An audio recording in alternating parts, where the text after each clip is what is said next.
So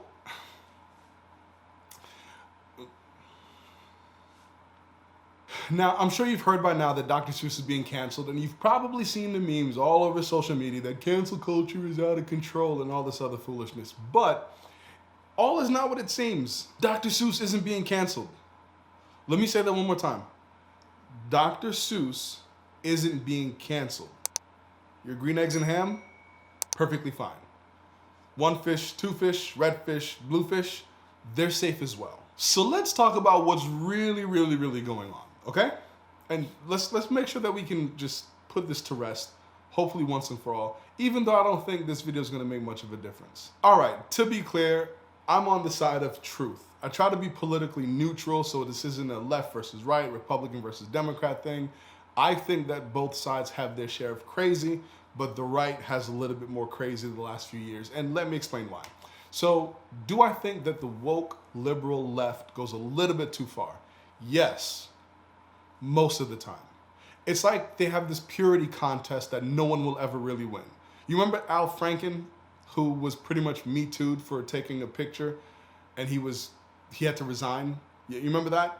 Yeah, I think that was a little bit too far. Or the latest thing that has the woke left going into this frenzy is Eminem. Eminem. I guess they picked one of his least offensive songs where he says, if she ever tries to leave, I'll tie her to the bed and set it on fire. It's Love the Way You Lie, Eminem and Rihanna. They picked that song as being a reason to cancel Eminem. All right, so liberals. I have a lot of friends that are liberal. Come here, come here. Not too close. Not too close. It gets a lot worse. If you heard the things that Eminem said to Mariah Carey when he was in beef with Nick Cannon, I'm not even gonna give you a trigger warning. I'm gonna put a link to the song in the description below. If you listen to that song, you will go and slit your wrist right now. Because the amount of things that he says that should be cancelable is ridiculous. And if Love the Way You Lie made you feel some sort of way, you're gonna hate the song that I put in the description below. Because Mariah Carey's song, Why You So Obsessed With Me, that was about Eminem. If you watch the video, you'll be able to put that together, and Eminem responded to that. And it was bad. Like, real bad. Now, on the flip side, do I think that the right conservatives have this fixation with oppression Olympics while saying everyone else is running the oppression Olympics? Yeah, I do. Because conservatives will cry that they're being silenced and canceled, but they try to cancel everyone and everything they don't agree with.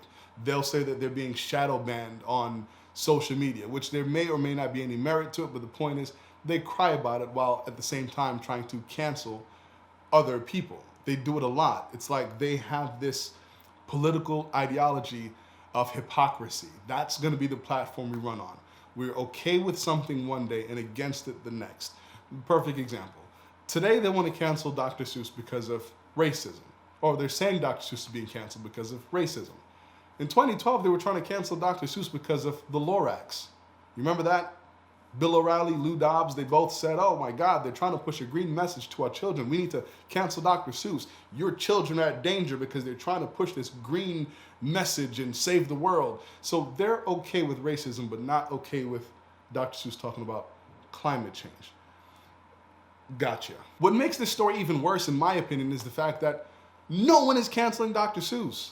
It's not like some mother read a story and said, oh my God, this is so bad for my children. Let me go and try to figure out how to cancel Dr. That's not what happened. See, the company who runs Dr. Seuss's estate went over their books and said, these 6 books no longer represent who we are.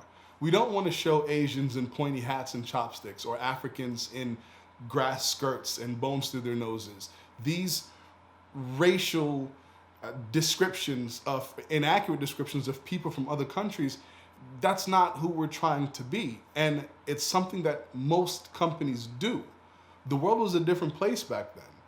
And now this company, Dr. Seuss's company, his estate, took it upon themselves to fix errors that were in the past. So how is 6 books turned into Green Eggs and Ham when Green Eggs and Ham wasn't one of the books that was being pulled from shelves? Let me again make something clear that I don't really have any side in this as far as liberal versus conservative. My side is I hate stupidity.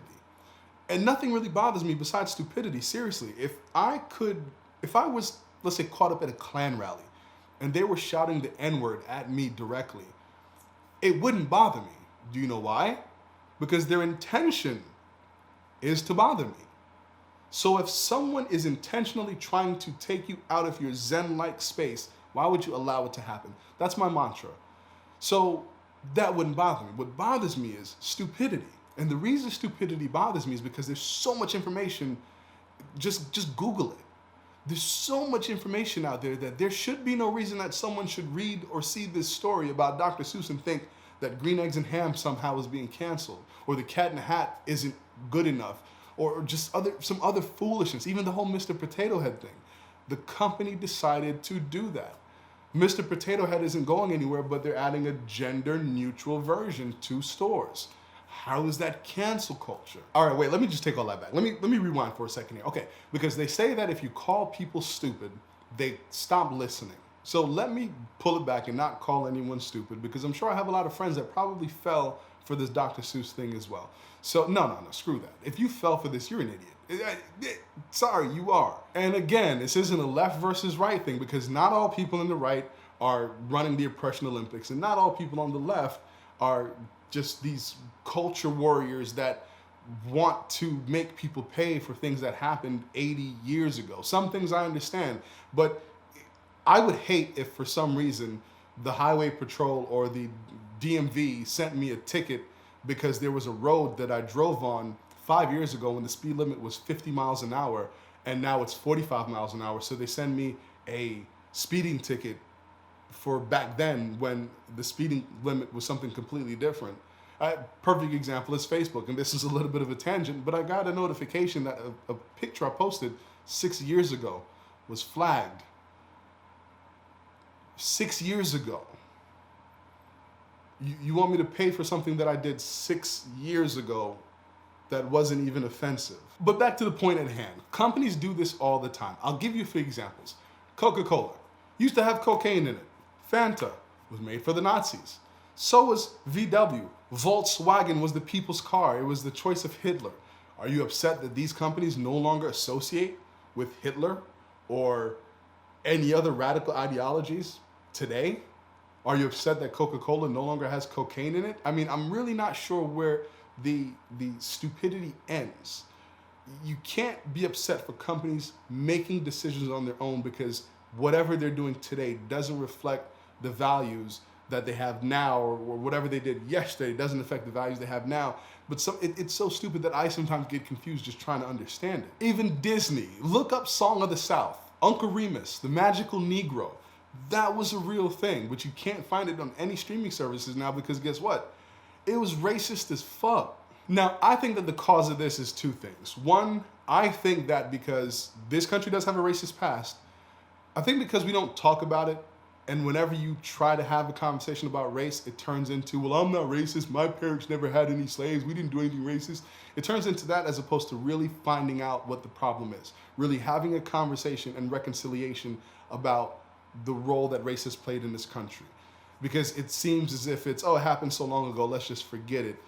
That's not the way you're supposed to deal with that. That's the first thing. The second thing, I think, when it comes to the right, you got to understand that these politicians are extremely smart. They're smarter than you. They just are. They're smarter than their constituents. Because what they're doing is they're making everything seem like a culture war. So when they do something that they shouldn't be doing, it's now a culture thing, not a right or wrong thing. It's why you could have Trump have sexual allegations against him, be friends with Jeffrey Epstein, and no one blinks an eye because they think, well, they're just trying to take Trump down because he's fighting for the little people, even though he's not. That's not a debate. It's not a question. He hasn't been fighting for the little people. He's fought for businesses, people who own businesses. That's what Trump was fighting for. And an example is right now, millions of people need relief, coronavirus relief. They need checks. They need just help, unemployment. Most Republicans are fighting against the $1.9 trillion coronavirus bill just because they don't want to side with Democrats, because it's worse in their eyes for their constituents to see them siding with Democrats, even if it will help those same constituents, than to actually help the people who need help. So there are people right now who have no money and no means of making money, have no job, and they're starving, and their kids are starving. And they'll sit here and say, well, I don't want to side with the Democrats because they're baby killers. That's the type of thing they will say, not realizing that these politicians are hurting them. Politicians get paid and they can vote to increase their salary every year, while you're hoping that they will ease in $11 an hour in 2026. And they're arguing over $300 extra per week or per month or whatever the unemployment numbers are at this point. They're smart enough to understand that while their constituents need these things, if they play this culture war role, that the same people who need the help will reject it because they think it's hurting or owning the libs. I think it was Lyndon Johnson that said it best, and this is just a variation of what I see happening now. If you can convince the lowest white man that he's better than the highest black man, you can pick his pockets clean. And he'll probably just give it to you. And that's what's happening right now. There is no culture war. There's no cancel culture. You're being fooled. You're being played. Read a book. Stop it.